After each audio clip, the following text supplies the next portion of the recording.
जय हिंद, वंदे मातरम। साथियों, आज बात करेंगे एमए के बाद पीएचडी कोर्स को लेकर कि एमए के बाद आप पीएचडी किस तरीके से कर सकते हैं। पीएचडी करने के लिए एलिजिबिलिटी क्राइटेरिया क्या होता है, यदि आपने एमए प्राइवेट, डिस्टेंस, ओपन से किया है तो क्या आप पीएचडी कर सकते हैं, पीएचडी करने के क्या बेनिफिट हैं। तो बहुत सारे आपके क्वेश्चंस हैं, तो उन सब का आंसर आपको आज की इस वीडियो में मिलने वाला है।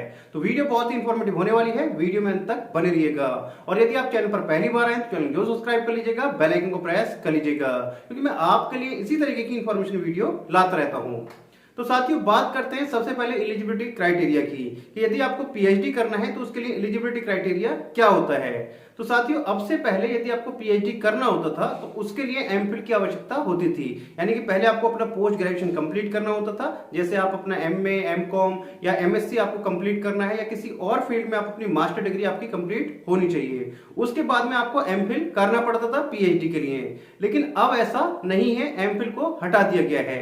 अब आप डायरेक्ट पोस्ट ग्रेजुएशन के बाद क्या कर सकते हैं, पीएचडी कर सकते हैं। तो अब आपने यदि अपना एमए कंप्लीट किया है, अब बच्चों का डाउट रहता है कि सर हमने अपना एमए प्राइवेट से किया है, डिस्टेंस से किया है, ओपन से किया है, तो क्या हम पीएचडी कर सकते हैं। तो बिल्कुल आपका पीएचडी आप कर सकते हैं, पूरी तरीके से मान्य है, कोई प्रॉब्लम नहीं है।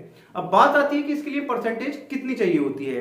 तो साथियों, पीएचडी के लिए जो एलिजिबिलिटी क्राइटेरिया है मिनिमम परसेंटेज का, आपका पोस्ट ग्रेजुएशन में, यानी कि आपका एमए हो, एमकॉम हो, एमबीए हो, कोई भी आपका पोस्ट ग्रेजुएशन की डिग्री हो, उसमें आपके 55% मार्क्स होना अनिवार्य है। यदि आपकी टेक्निकल डिग्री है, जैसे आपने अपना एमटेक किया है, तो उसमें आपका 60% होना अनिवार्य है।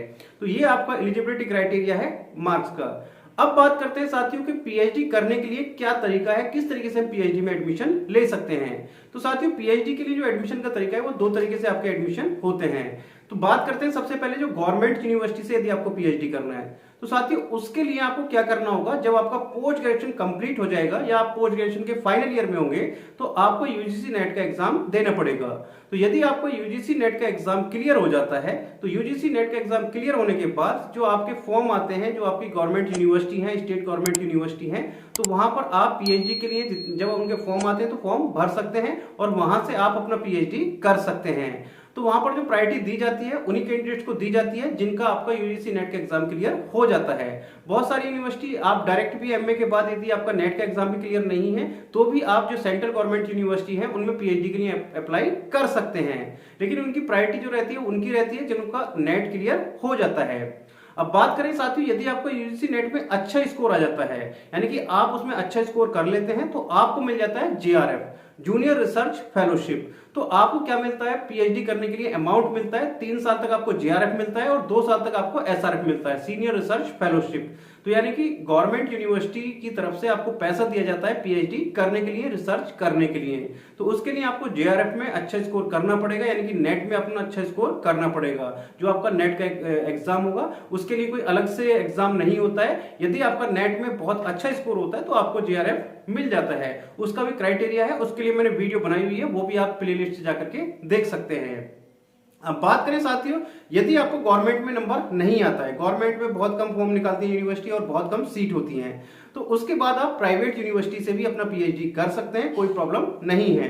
प्राइवेट यूनिवर्सिटी का जो पीएचडी का तरीका है एडमिशन का, वो क्या है, वो डायरेक्ट अपना पीएचडी में एडमिशन ले लेते हैं। अपना इंटरव्यू के बेस पे, एक फॉर्मेलिटी के तौर पे अपना इंटरव्यू कंडक्ट करते हैं और इंटरव्यू के बेस पे अपना पीएचडी में एडमिशन ले लेते हैं।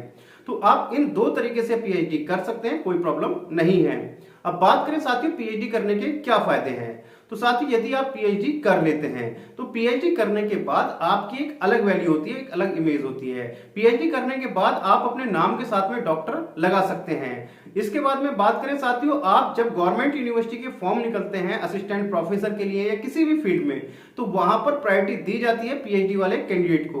तो यदि आप पीएचडी कर लेते हैं तो आपको क्या होगा, जब कोई भी गवर्नमेंट के फॉर्म आएंगे तो वहां पर आपको अलग से प्रायोरिटी दी जाएगी, आपको जो है सब प्रेफरेंस दी जाएगी।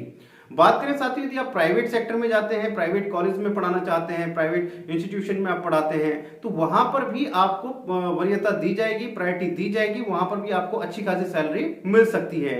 यदि आप पीएचडी होल्डर हैं तो सैलरी भी काफी अच्छी मिल सकती है। तो पीएचडी करने के काफी सारे बेनिफिट हैं साथियों, तो पीएचडी आप कर सकते हैं। तो ऑलमोस्ट मैंने सब सारी चीजें आपको क्लियर कर दी हैं। यदि अभी भी आपको कोई डाउट या क्वेश्चन रह गया है तो आप मेरे से कमेंट बॉक्स में पूछ सकते हैं। मैं जितने जल्द से जल्द होगा उसका आंसर या उस पर वीडियो बनाने की पूरी कोशिश यूज करूंगा। तो चलिए साथियों, मिलते हैं आपसे नेक्स्ट वीडियो में इस तरह की इन्फॉर्मेशन के साथ। तब तक के लिए जय हिंद, जय भारत।